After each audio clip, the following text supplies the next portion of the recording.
Hi, I'm Pam East, and today I am going to show you how to use 3D nail art molds with metal clay to make teeny tiny little flowers and bees and bugs and leaves and all kinds of things that you can use to embellish your metal clay work. You can actually get several different kinds of molds. These pink ones are, you'll be looking for fondant molds, which is used in cake decorating. So if you go out to Amazon or Etsy or any of those kinds of places, they'll have a nice selection of these fondant molds, which you'll see most of them are a lot bigger. I could use a piece like this to make a pendant all by itself. I wouldn't necessarily use that to embellish something else, but it has all these sizes. And these teeny tiny ones at the edges are really good for embellishment. Um, this one is also a little mold like that. It's a little trickier. I'll show you how I use that when I get to that part. Another thing you can do is you can make your own molds. And I just made some molds of some old charms. And this is a two-part silicone molding compound. It is very flexible. And there'll be notes down in the info section that will tell you where to find stuff like this. But anyway, so you can make your own molds of little buttons and charms and things like that. And then, of course, there's the 3D nail art molds. And these are originally meant to be used with acrylic that would be applied to nails as a really 3D decoration. Not my thing, but some people really like it. But the good news for us is that they work great with metal clay and they're very tiny, so you can make very small work. And these, again, you'll be searching on Amazon or Etsy for 3D nail art molds. And I'll put these search terms for you down in the info section.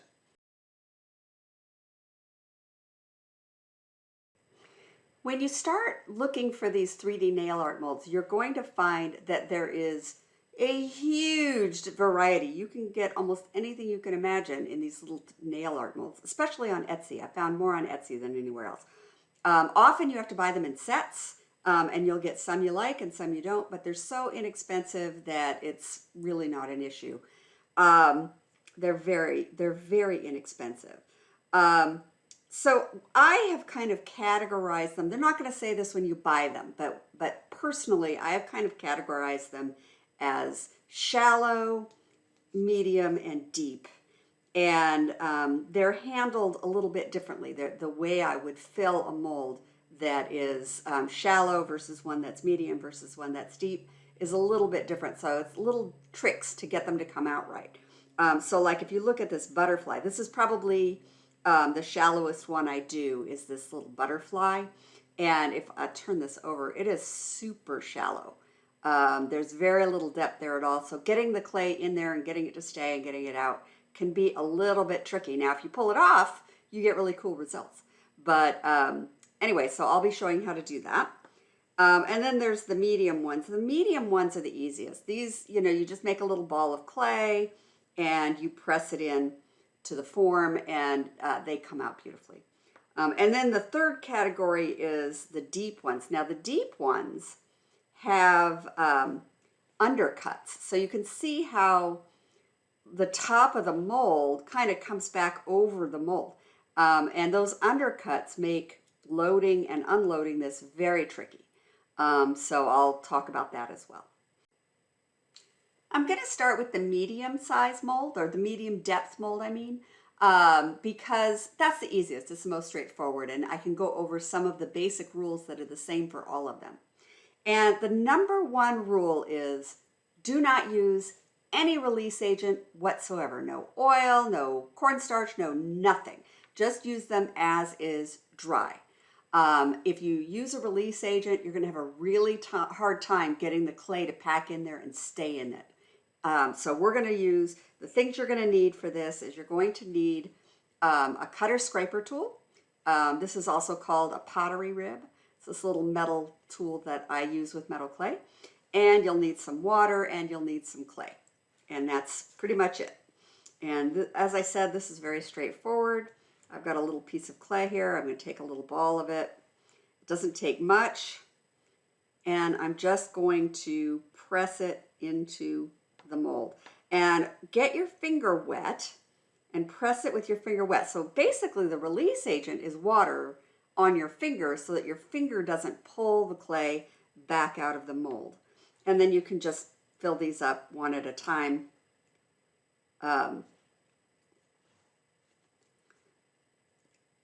Like I said, it's very straightforward. Now notice on this one, I used too much clay. So I've got it overfilled, right? We don't want these overfilled. Greenware finishing these things, you don't want to have to do any greenware finishing things on these. They're so tiny that you're just going to destroy them if you try and greenware finish them. So you want to get them right while the clay is wet. And that's where the cutter scraper comes in. So I'm going to use this to scrape off the excess clay. Now it's important to note that I'm going to hold this at an angle and I'm going to be pulling.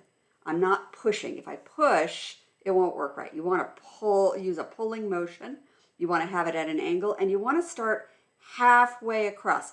If I start all the way across and try and go all the way across, then I'll scrape it out. But if I start halfway, that won't happen. So let me show you. I'm just going to lay this halfway down and I'm going to pull. And there you see I have a nice crisp edge and I'm not going to have the greenware finishing work to do later. I've got it, the edge is completely crisp and that's what I want to see. Now it's a little bumpy on the back. I can leave it on that like that if I want because it's just going to get put on something else, or you can take a little bit of water on your finger and you can just rub it. Now, the second thing is that you don't unmold these while the clay is wet. You want to dry it and then unmold it. If you try and unmold them wet, you mostly just destroy them. But the good news is that these little molds are pretty sturdy. You can put them in your dehydrator. So I just pop them in my dehydrator, or you can just let them air dry overnight. That'll work too. And if you put them in your dehydrator, they're going to dry pretty fast, 15 minutes, 20 minutes maybe for the deep one. And then they pretty much just fall out of the mold. I'll show you that later. The shallow molds are the trickiest, and the butterfly is probably the hardest one there is, followed by the dragonfly. These are both very popular, especially like the dragonfly. There's also a little bee on this mold. I make a lot of these. So again, no release agent. And the other thing to remember is I would recommend make a lot of them. It's like it doesn't take, it's hardly a measurable amount of clay.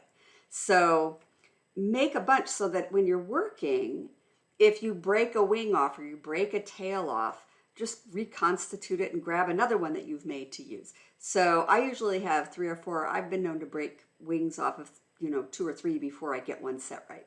So because they're very delicate.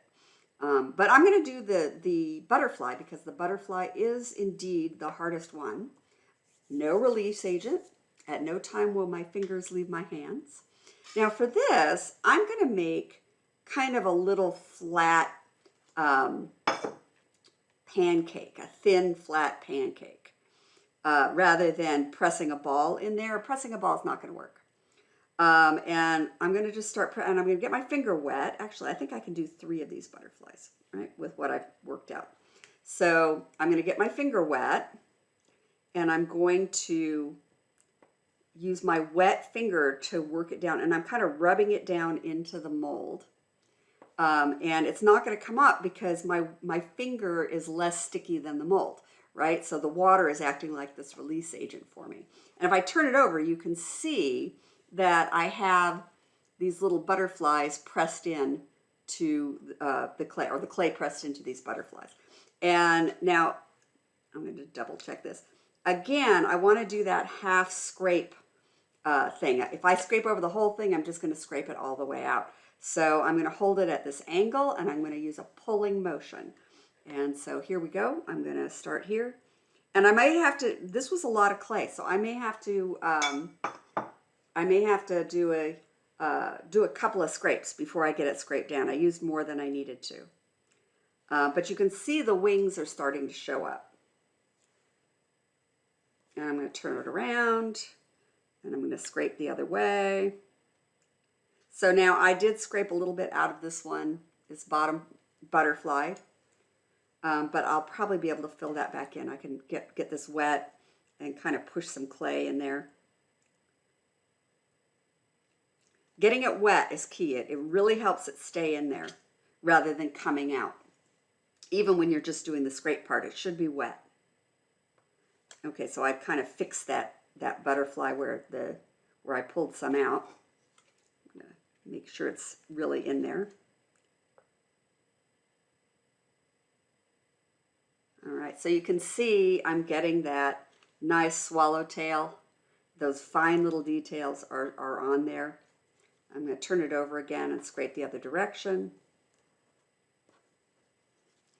Don't be afraid to, get this wet again just so that you've got, it's like a lubricant. All right, so you can see that this little butterfly is complete. That little one is done. I don't need to scrape that one again. Take your time, be patient. You're not trying to do this all in one shot. You try and do it all in one shot, you're going to mess it up. And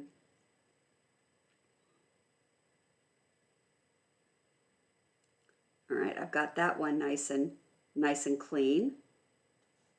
And then the big one is going to be the last one that I'm going to scrape. And again, I'm scraping halfway. All right, so there's 3 little butterflies. And I'm going to get my finger just a little damp and go over them to make sure it's all smooth in there. And then I'm going to dry that. I'm going to dry that in the dehydrator. The deep molds are not as tricky as the shallow ones, but they still have a bit of a trick to them. And that's, you got to get those petals all the way packed in, and you can't really do it with one big ball of clay because air gets trapped in there and you end up with petals that aren't full. So you sort of do it in little sections. So I'm going to grab a little piece of clay here. And this one also is going to take the longest to dry. I would give this like a half an hour in the dehydrator at least. And when I do this, I'm going to make my clay pointy.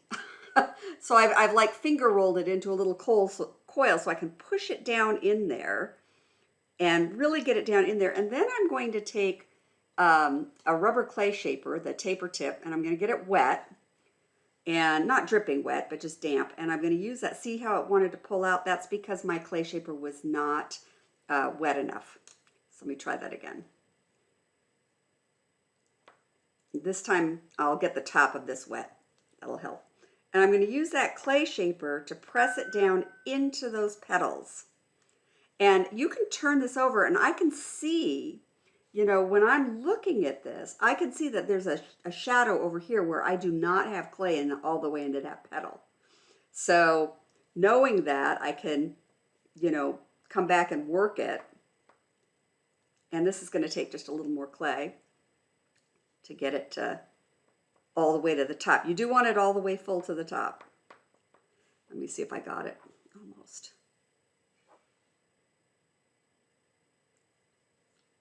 All right, it wasn't quite where I thought. So I'm just pushing the clay into the mold. And then I'm going to get my finger wet and I'm going to smear it down, pressing. Looks like I got it all the way filled. And now I'm going to scrape it off just like I did the others. There you go. And then, as I said, you can see that that it's in there, the clay that's in there. You can kind of even see it from the side. And then it dries in the mold. You want this one to be 100% dry. I mean, give it a lot longer. Those deep ones, if they're not 100% dry, they're going to break apart when you try and get them out. The petal is going to stay in there. So we'll get these dry and then I'll show you how I take them out. These have dried, they've been in the dehydrator and they're ready to come out. So you got to be real careful. Some of these will just fall out like these little butterflies. Well, see, they just fell out. I just flipped it over and they fell right out. So have some tweezers on hand. That's the best way to pick these things up is, very carefully with tweezers. And I've just got a little paint palette here that I'm using to sort these out. I've got my little butterflies. And you can see I've got, I've got leaves. These are some little leaves, and here's some of those birds and bees. This is the medium one. Again, they're just going to fall right out. As long as you get them all the way dry, then in the mold, you're not going to have any trouble unmolding them. And again, these can just use tweezers to move them. And it's nice to have some way to sort them out so that they're ready to be used. Now, this is just when I'm working, I'll have them in a tray like this. I'll probably put them into, something with a lid for, if I'm going to store them. So the trickiest one is these 3D ones. You kind of have to bend the mold to get them out. So I do a real deep bend, and I gently, gently, gently wiggle this baby out. And there is a little rose. And let's see if I can get the other ones. Like I said, deep bend on this to get it unmolded safely. And so there's 3 little rosebuds and a different kind of flower that happens to be in the same mold. But so you have to kind of really bend these to get that one out. The rules are exactly the same for the fondant molds as for the nail art molds, that you don't want to use any release agent. If you need to wash these, if they've gotten dusty or dirty, wash them out, but make sure they're completely dry before you start using them. And again, no release agent. And I only use these 2 on this one for embellishment, because the others they're too big to be an embellishment. They become their own thing. And this is just like the medium ones. It goes in really easy. And if the clay is sticking to your finger, just get your finger wet. And you can press that in. This one's not going to take very much clay at all. This is kind of a real good use for scrap clay. When I get down to just a little bit of old clay, this is what I'll do. I'll sit and I'll make a whole lot of molds, and then I just have it ready for when I want to embellish my work. Again, I'm doing the half scrape. You don't want to have to greenware finish these, so scrape it all the way down to your mold, level with the top of the mold, because that's what's going to make it easiest to use. You don't want to have to be messing with it after it's dry. They should just pop on. Okay, so there's that one. This one, I love this one. This one came from a company called Mold Muse. I think I got it on Etsy. And but it's really detailed. I mean, this is like the rose. It doesn't have quite the same undercuts, but it is so detailed that you really got to get the clay in there to make it work, and to get all the detail. But they're so pretty if you do. I love this one. And I'm going to use a lot of pressure. I don't generally find that this one needs to be poked with the rubber clay shaper the way the rose did, but I do need to, really get the clay down in there. What have I got on my clay? I was cutting velvet earlier today, and evidently I've got little velvet bits going everywhere. See, stuff happens to me too. You aren't the only one. And again, especially with this one, really do several of them, not one, because you're going to get, one out of one, half of them are going to break as you're trying to take them out. But again, remember that this is only a tiny bit of clay, and you can reconstitute the clay. I have a whole video on reconstituting clay. It's so easy. So this is not wasted clay. And again, I'm doing the scraping where I'm pulling, using a pulling motion, and I'm starting halfway across, not all the way across.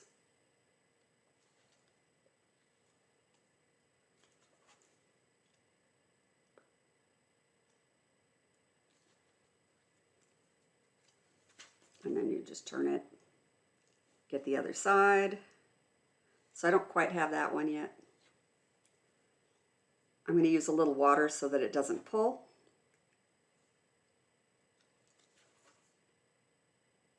There we go. Nice and clean and crisp. That's what you want to see. And then I'm going to go over it with a little bit of water. And then again, all of these get dried in the mold, and these molds can go in your dehydrator.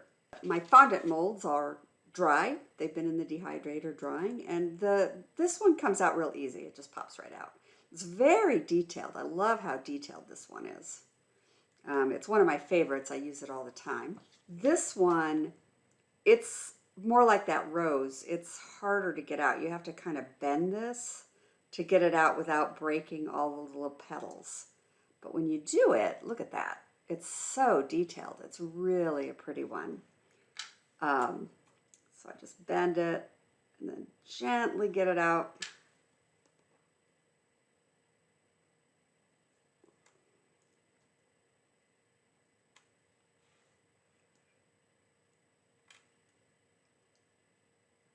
These are like little chrysanthemums. That one came out really good.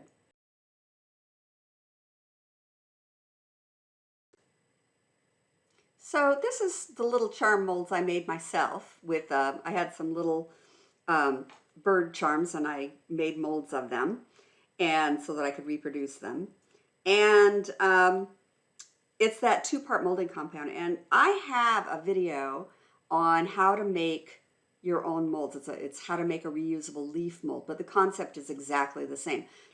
You want to take your clay, no water, same as before, and I'm going to press it into this bird, and I got to get my finger wet so that I don't pull it out of the mold.